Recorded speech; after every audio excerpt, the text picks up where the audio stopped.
I'm happy to answer a couple of questions if there are any. Yeah, there's a quick one thing. So, just focusing rather specifically on 939 and the focus group that's been discussed. Will the determinations found in that focus group then amend the legislative framework under which the city operates? And because obviously here the entire community doesn't like the idea of a high building. I don't think anybody in the community has an unreasonable expectation of, as you call, scorched earth, nothing to be done, probably reasonable receptivity to mid-rise. Going from 34 stories to mid-rise is an awful lot of negotiation.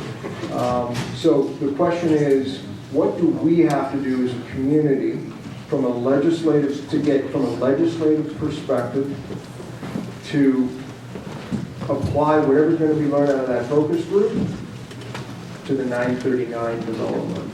Well, let me first say this. I'm not the lawyer on 939, and I honestly don't know the specifics of it. But the one thing I can confirm with certainty is that there's nothing that the city can do legislatively, and by legislation I mean statute.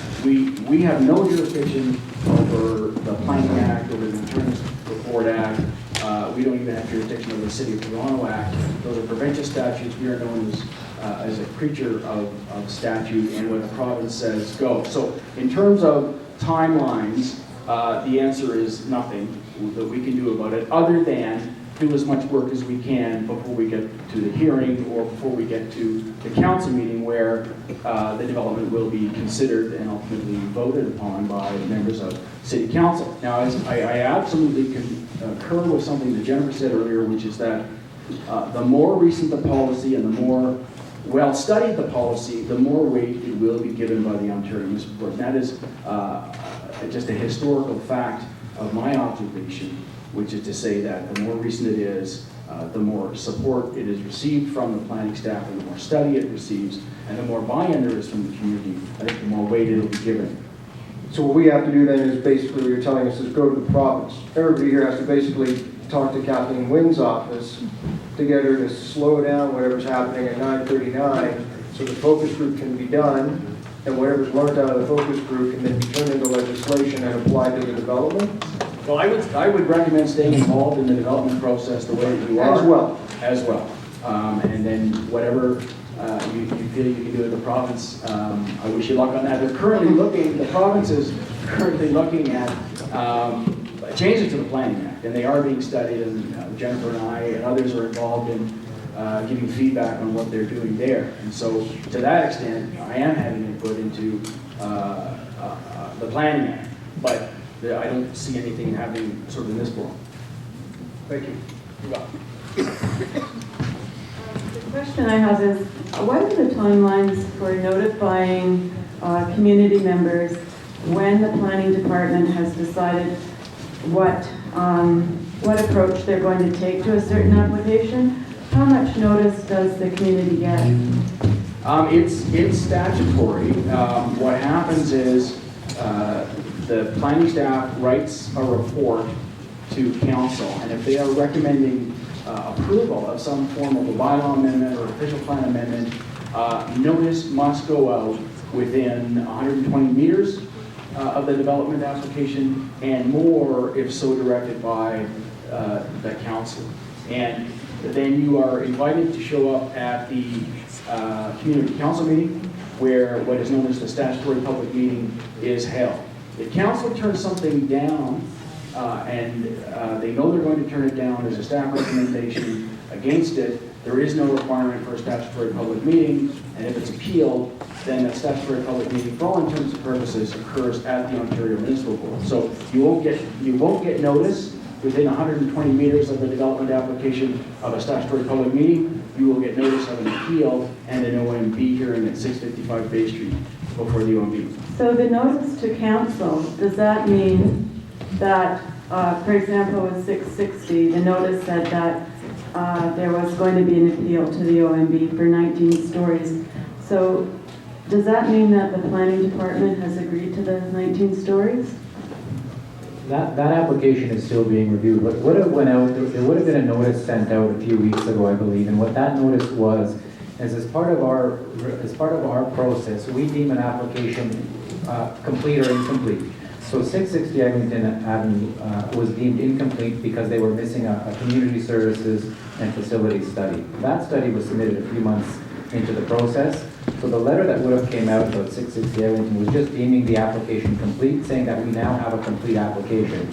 So as of September 4th, I believe the date was, we have a complete application, and their 120 days for appeal starts on September 4th. So after 120 days after September 4th, they could appeal the application. So at the council meeting, what will be proposed? At which council meeting? Well, it's a notice of the council meeting for North York. That would be the statutory public meeting that Brendan was just referring to. Okay. That hasn't been Okay. scheduled yet. We're not that far along to send this forward to community council. So we're still waiting for RioCan to submit a revised application I so we see. can review it. Okay, thanks.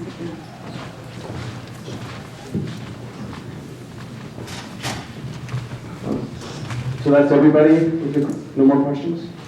Okay, so I thought I'd tell you a little bit about 939 before we wrap it up. So unfortunately, the focus study is getting underway a little bit late. It was identified a few years ago, and unfortunately, it's only getting underway now. So we are behind the 8 ball on that one. I know Diamond Corp had a representative here. I won't point that person out. Oh, she's right in the corner there. I wasn't going to point her out, but she's brave. Maybe a bit foolish, but brave anyway. But so Steve Diamond is a fairly reasonable developer on that scale of being reasonable in the developer world. So he has agreed to be involved in a community group. And we are just in the process of putting together members from all parts of the community. My sense is, and we can get confirmation or not, he's looking at about a 6-month timeline. And as Jennifer said, the developer unfortunately drives the process. So if we try to extend him out to 2 years, he'll just go to the OMB. So trying to find that sweet spot of getting something that we can all live with without him going to the OMB.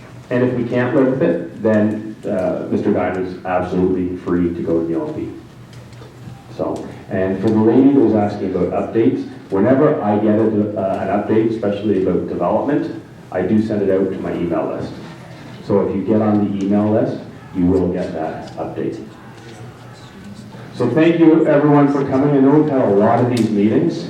It would be nice to have fewer of them, but I don't see that anytime in the near future. So have a good night. Oh, and the next meeting, I know everyone's really enjoying them, is Wednesday, December 2nd, and that's for the application just next door at 3 to 5. And Jeff, did you want to say something? Yeah, I just want to remind everybody that the annual meeting of the Leaside Property Owners Association is right here 2 days from now, Wednesday at 7:30. Hope to see you all here, where we can actually talk about, from our perspective, what we want to do in terms of moving forward.